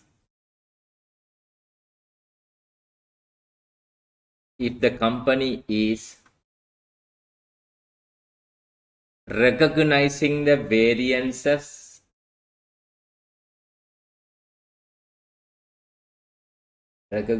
the variances at the point of purchase,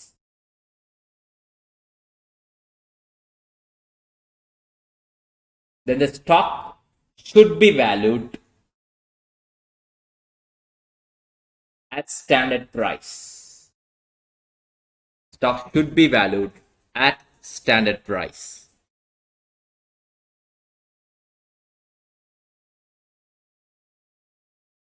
Right? Then take down this part of the answer. First box. Stock equals stock times standard price. The price variance what? Purchase quantity. Price variance what? Purchase quantity. Purchase quantity.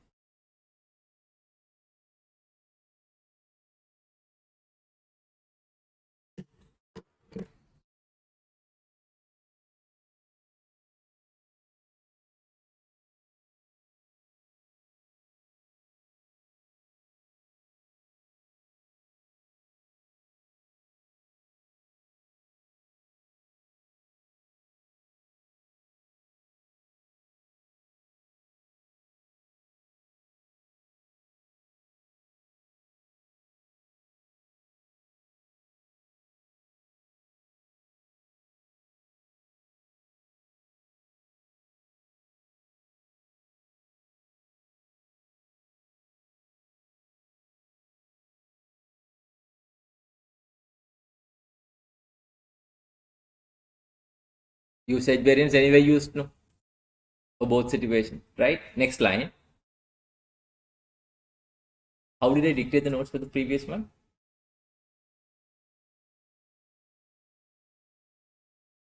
Right. Okay. Next line.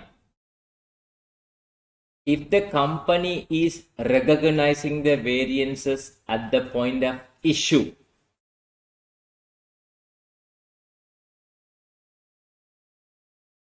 if the company is recognizing the variances at the point of issue,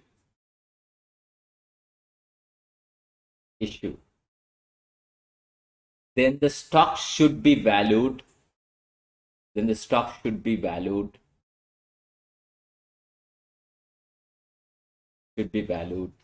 at actual price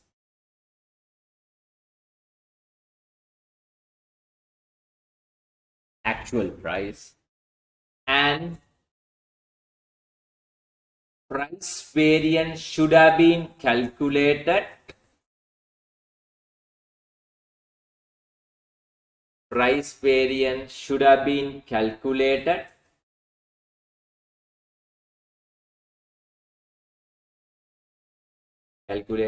based on actual material used.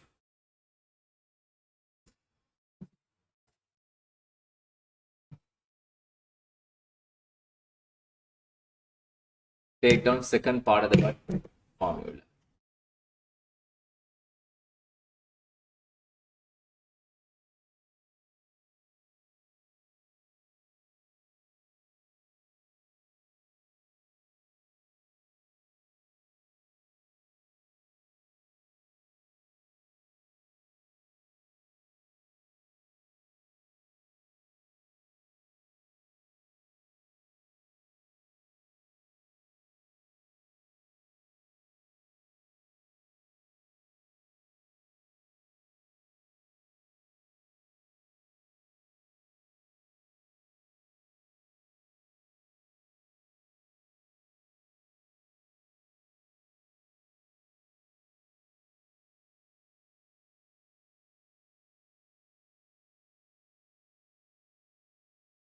Clear? Is that understandable? If you want, I can give you one question. You just try at home that question, right? If you find it difficult with opening stock, right? I'll put it to the group now. You try at home. If you find any difficult, you just ask from me. I can explain next class, right? Because we don't have a time to discuss each and every part of it.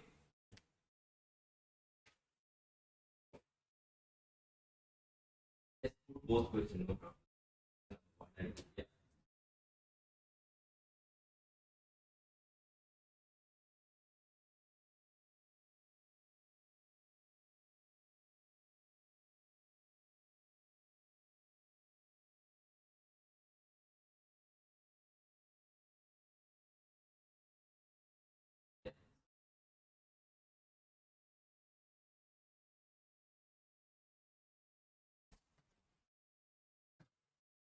Right. Let's move on to the what? Next one, labor.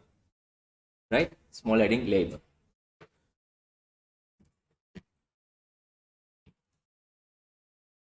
Labor, what I'm going to do is I'm going to develop the formula from the material. It's easy, right? So if you look at material, the basic variance is actual quantity times what? Actual price, correct? Actual quantity times what? Standard price. Standard quantity times what? Standard price. These two we call it as what? Price. This is what? Usage. Correct? If you look at the labor, how do you make the payment for labor force? On which basis do you make the payment for the quantity? Hours. Therefore, instead of using the word quantity, actual hours, AH, times for material we call it as what? Price. For labor, very good, actual rate. For this, actual hours times what? Standard rate. Standard quantity, standard hours times what? Standard rate. Standard hours also depends on what? Actual productions. It is also depending on what? Actual production. These two we call it as price, but here we call it as what? Rate. Instead of using the price variance, we call it as what? Rate. For these two, instead of calling our usage, we are going to check the labor's performances. Very good. Productivity, which is what? Efficiency variance.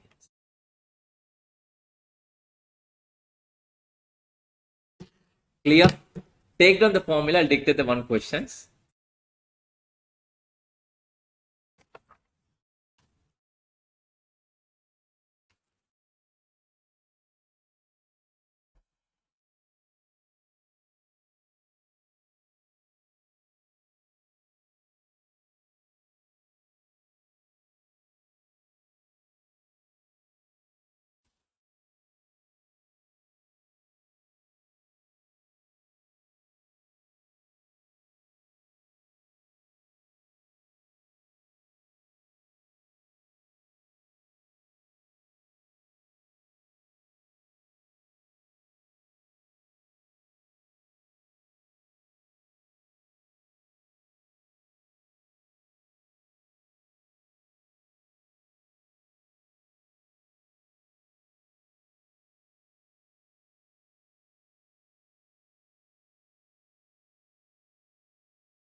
Take down the example. Standard labor cost is, the standard labor cost is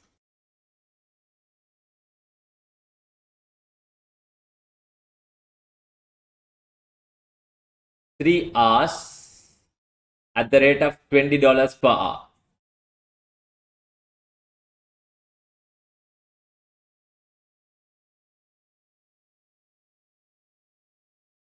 Right? Next line.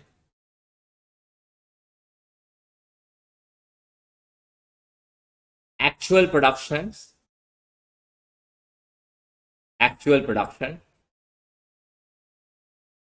11,000 units.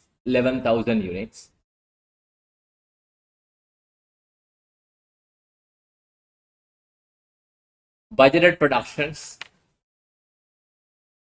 is 8,000 units.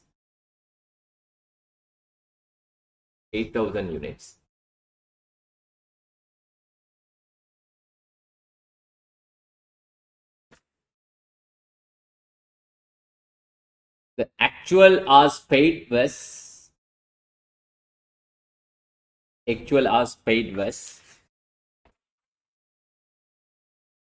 31,000 hours.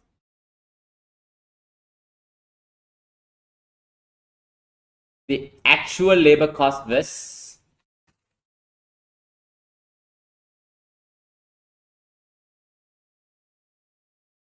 $605,000. $605,000. Sorry, $605,000. 6 lakhs and 5,000. 6 lakhs and 5,000.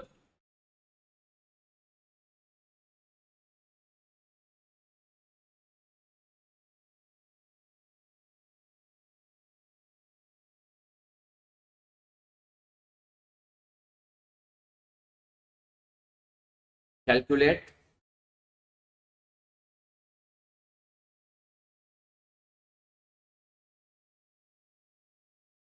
labor rate and efficiency variances. Labor rate and efficiency variances.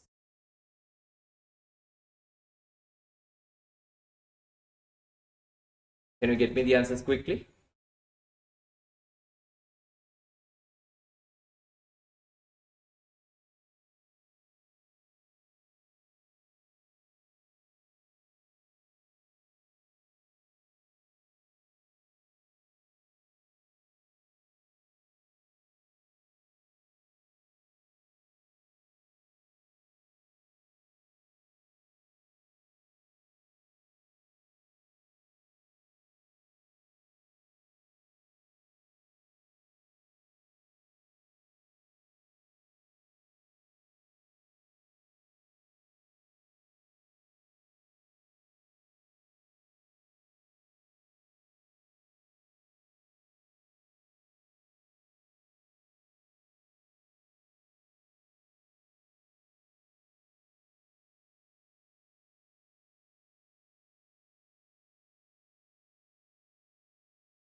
Well done.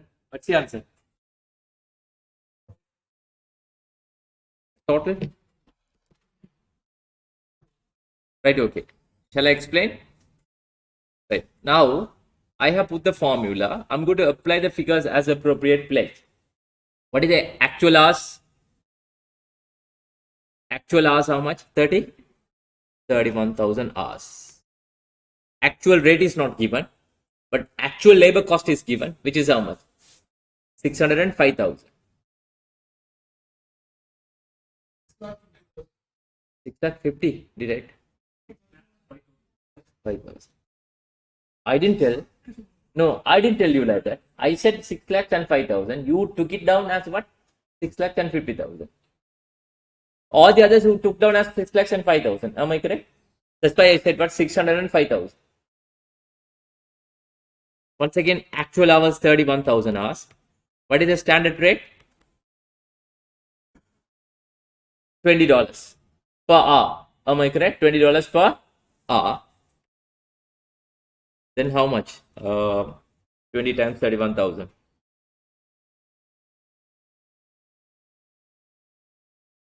310, 620,000. Am I correct? 6 lakhs and 20,000. Now what's the difference? 15,000. Adverse or favorable? Adverse or favorable?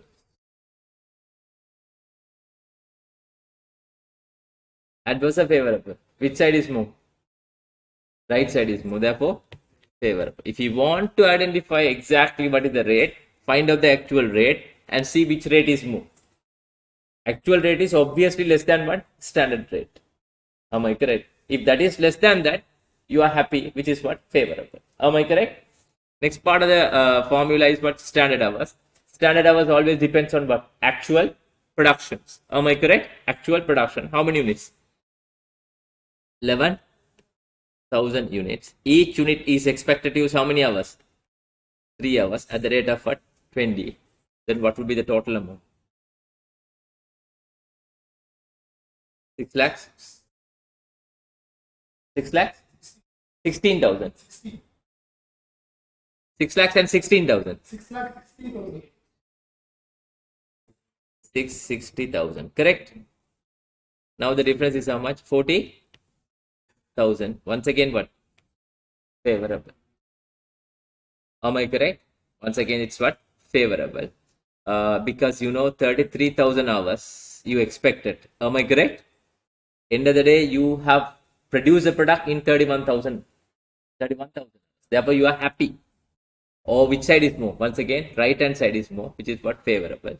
Both are favorable. Therefore, the total is what? 55,000 favorable. Is that understandable? Is that clear?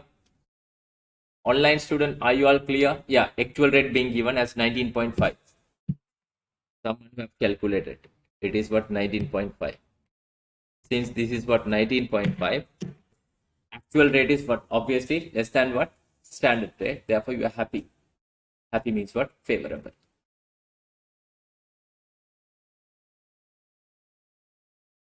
The formula is very easy. Just put in the figures as what? Appropriate place.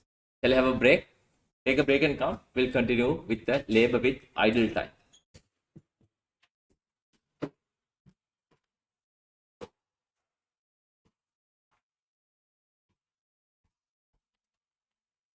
Just remind me, I'll have to explain to you reason for the variances also. I forgot to explain that part. What are the reason for the variance? Why we got the variances? Sometimes it may be tested as about theory-based questions behind the exam. Why we got adverse variance? Why we got favorable variances? Right? Take a break and come in.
finished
Right.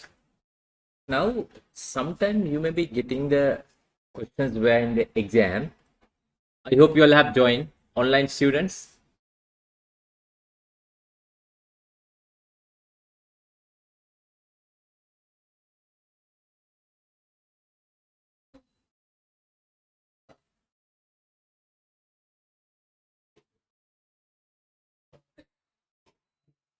Excuse me. Let's get started. Sometime you may be getting the questions where in the exam with regard to the investigation of the variances. Say for an example, material price, right? It is resulted adverse variance. It is result because you have done the calculation. It's showing as a what? Adverse variances.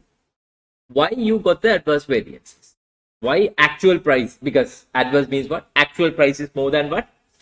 Standard price. Why actual price is more than the standard price?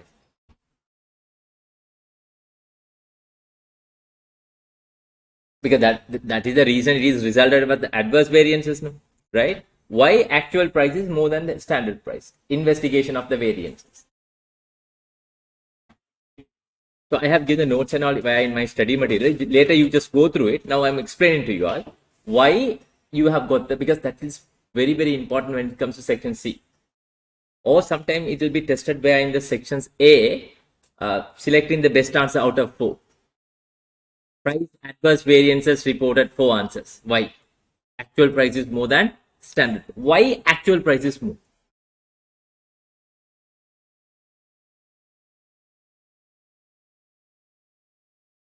Due to the what? Inflations. Right? Due to the what? Market conditions. Am I correct? There's a short supply when the material. That's the reason what the price went up. Actual price. Sometimes you would have bought a what superior quality material. You predicted what semi-quality material, but you would have bought what superior. Am I correct? These are the reason for the adverse price variances. Tell me the reason for the favorable price variances. Actual price is what? Lower than the standard price. Why you paid the less price? I need a practical explanation. I'm not asking from the management accounting perspective. You did the predictions as what $10. Then you went to the market. You bought what less than $10. Then it is resulted with yes, very good Srivatsa. One reason is what you would have got what discounts.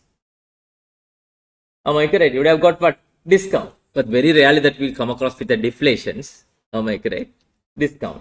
And sometimes you would have bought a what poor quality material. But you would have done the prediction for the what superior quality. Later you realize it's not suited. Therefore, we'll try to go for a what? A semi quality material. Am I correct? What else? What else?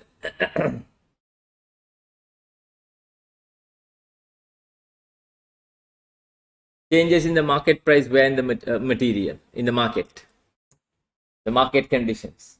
Right? There are a number of reasons. But that reason you have to find out if they would have given you the case for that company, why it has been resulted with a what? Adverse or favorable variance. But this adverse and favorable sometimes is having a relationship with what? Your usage variance. If you look at the material. So sometimes if you are getting the adverse price variance, most often, that will be resulted favorable usage variance. Why? You paid more price for what your material since you bought a superior quality material. then material usage would be what? Less than what you have estimated. Do you agree with me? You got my point. So it may happen other way around also. Because both would be adverse, both would be favorable, but most probably that will be the what? Inverse relationship, most probably, right? Even for the labor you can talk about what adverse variance. Why you got the adverse rate variance? Actual rate is more than what? Expected rate. Maybe you would have hired a what? Skilled workers. Am I correct? Knowledge or skilled workers. Then the rate variance is what? Adverse. But since you have hired a what? Skilled workers, your efficiency would be what? Favorable. That is the reality. But it may happen other way around also. Am I correct? Due to the shortage of the what market, labor force, you may be what hiring the what higher rate employees for the what semi-skilled what workers even. There's a shortage, no? It happened due to the what COVID even. Very difficult to get the material, high quality material. Am I correct? Even you paid the poor quality material for high price. Do you agree with me? Since you paid the poor quality material for high price, your price adverse variant, that will also be resulted what? Usage also what? Adverse. That is what unavoidable circumstances. Unavoidable circumstances. This is the way of what investigating the variances. Is that understandable? So that will be tested, but I have given the crystal clear notes where my study material. Just go through it. You would be able to understand. Right? Next one is labor with idle time. First, you tell me what is meant by idle time. We discussed this part under target costing. Idle time. Yes, can you go to the what professional definitions? Idle time. Laborers would be paid for no work. Do you agree with me? I have brought you the lots of examples in the class. One is the machines breakdown, unavailability of raw material, strike, technical difficulties. These are the reason for the what? Idle time. Say one example. I'm just conducting the classes through what? Online. Hybrid. Online and what? Offline. Let's say there's a problem with the what? Internet connection. Let's just see. Then I won't be able to do the what? Online class. Is it my fault? So can they come and tell me, since there's a problem in the internet, you won't be paid for that? No, that is not my fault. It's the problem that comes from the what? Employer side. Still, I have to be paid. That is what is known as technical difficulties idle time. In other words, the laborers would be paid for what? No work. The reason for the idle time, unavailability of material, machines breakdown, strike, technical difficulties, poor demand where in the market. These are the reason for the idle time. Now my question, when you come across the idle time is, are you happy with idle time or sad with idle time? As a variance perspective. Variance perspective for the company, is it, profit or loss? Loss. Therefore, idle time is always adverse variance. But I can prove it to you. There are certain occasions it may also be treated as a what? Favorable. Little advanced. We will talk about that part for the time being, right? For the moment, you try to assume as idle time is always what? Adverse variance. Adverse variance, right? So if there are any questions that you are going to deal with the favorable, I will explain to you, right? But generally, it's what? Always adverse variance. Now, my question, if you are dealing with the idle time, so as far as the company is concerned, the rate would be given for the payment would be given for the paid hours. Do you agree with me? So what is meant by idle time? The paid hours minus what? Worked hours. The previous example we were assuming paid hours is what? Same as what? Worked hours. Then there is no what? Idle time. The difference between the paid hours and the worked hours, we call it as what?